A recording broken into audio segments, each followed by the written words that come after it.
ځکه د دنیا په لذتونو کې د آخرت لذت بربادول دا د انسان نادانی بلل کیږي. حضرت عمر رضی الله عنه مجلس کې احنف ابن قیس ناست دی. احنف ابن قیس ته الله تعالی ډېرې غټې د حکمت خبرې ورکړي.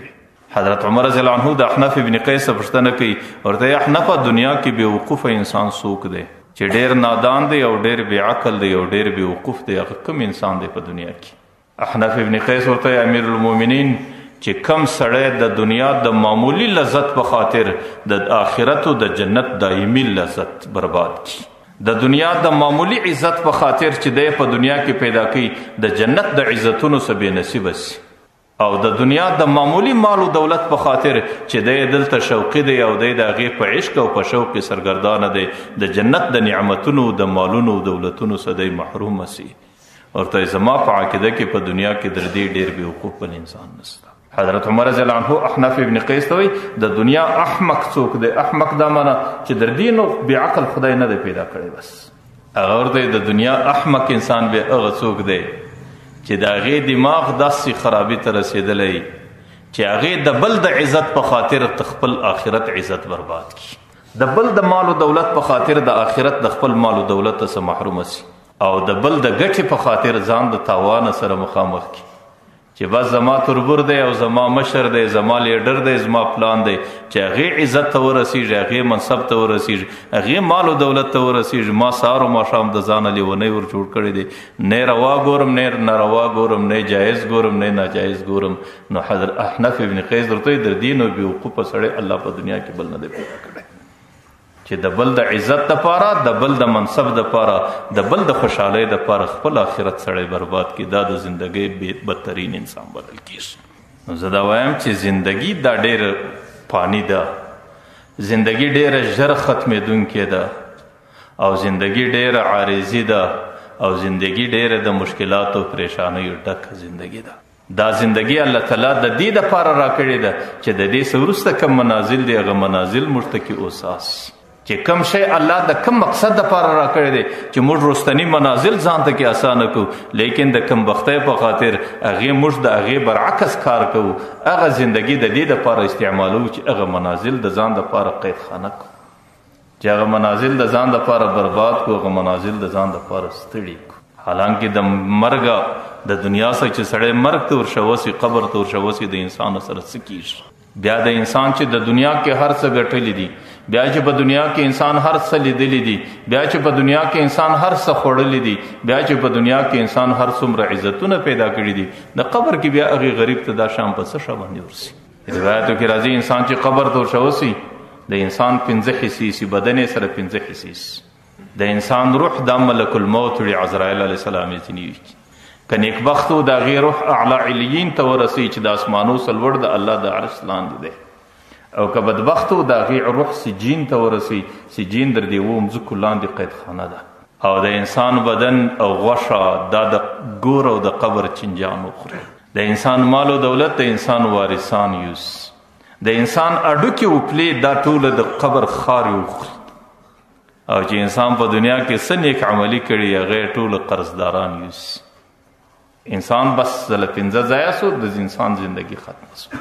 دنیا کې د دې غیبت کړی، دنیا کې د دې سره حسد کړی، دنیا کې دې ته تکلیف رسولی، دنیا کې دې ته بده خبره کړې، دنیا کې د دې مسلمان زړه زیر کړی چې کم اعمال د انسان سره ځي هغه ټوله قرضداران د قیامت په میدان کې سي. پیغمبر علیه الصلاة والسلام وایي الحسد یأکل الحسنات کما یأکل النار العشب او الحطب، چې سړی په دنیا کې بغض کوي، حسد کوي، عناد کوي، د انسان نیک اعمال داسې خوري لکه په وچو بوټو یا په وچو وښو کې سړی اور ولګوي، لکه هغه اور چې په لږ زمانه کې هغه بوټي څنګه سره ختموي.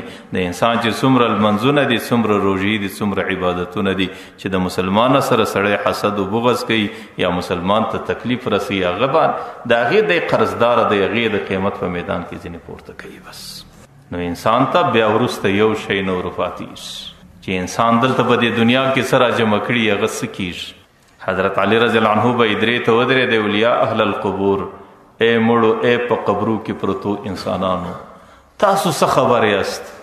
اموالکم قسمت، پیسې مې وارثانو زله تقسیم کې، و دیارکم سکنت، تاسو راسئ په کورو کې اوس څوک اوسېږي، ونساؤکم زوجت چې کومه زنانه ته په نازېدې ته ورسه هغه نن د چا سره ناسته ده. و اولادکم حرمت چې په کوم اولادو باندې تا نازېدې ته ورسه د هغې فکرونه او سوچونه څه دي چې په میاشتو او په کال کې ته په یاد ورځې که نه ورځي.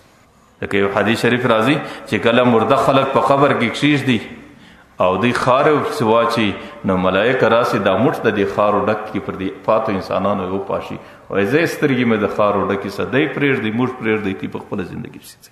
حضرت علی رضی الله عنه وویل ارتحلت الدنیا مقبلة مدبرة والآخرة مقبلة.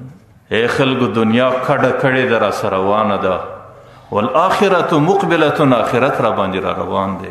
ولکل واحد منهما بنون، دنیا هم خپل زامن لري آخرت هم خپل زامن لري.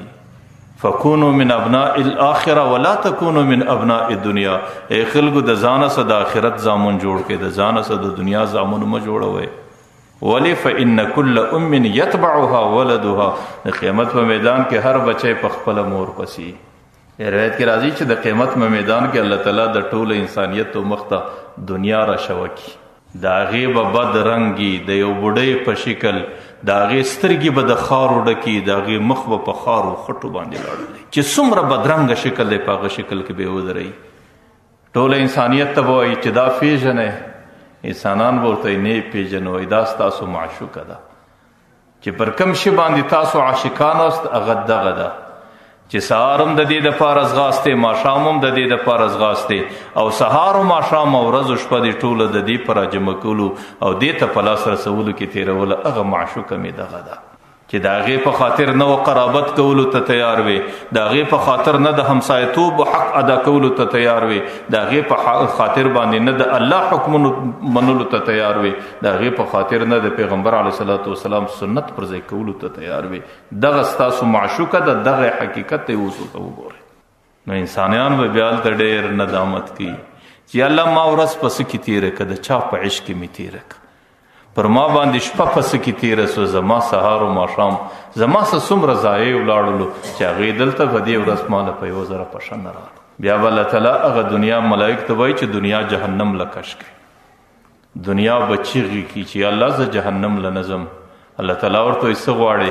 ورته وایي زه مور یم، خپل بچي غواړم، زما سره خپل بچي را سره کړه. بیا چې کوم څوک د دنیا بچي دي، په دنیا کې د دنیا بغیر بل څه نه یې پېژندلي، هغې د دنیا بچي بلل کېږي. بیا چې دنیا د جهنم په کومه کنده کې پرته وي، بچي به هلته ورسره پراته وي. ځکه حضرت علی رضی الله عنه به ورته ویل ولکل واحد منهما بنون، دنیا هم بچي لري، آخرت هم بچي لري. فکونو من ابناء الاخره ولا تکونو من ابناء الدنیا. د ځانه سه د آخرت بچي جوړ کړئ، د دنیا بچي د ځانه مه جوړوئ. ځکه فإن كل ام یتبعها ولدها. د قیامت په میدان کې هر بچی په خپله مور پسې دی.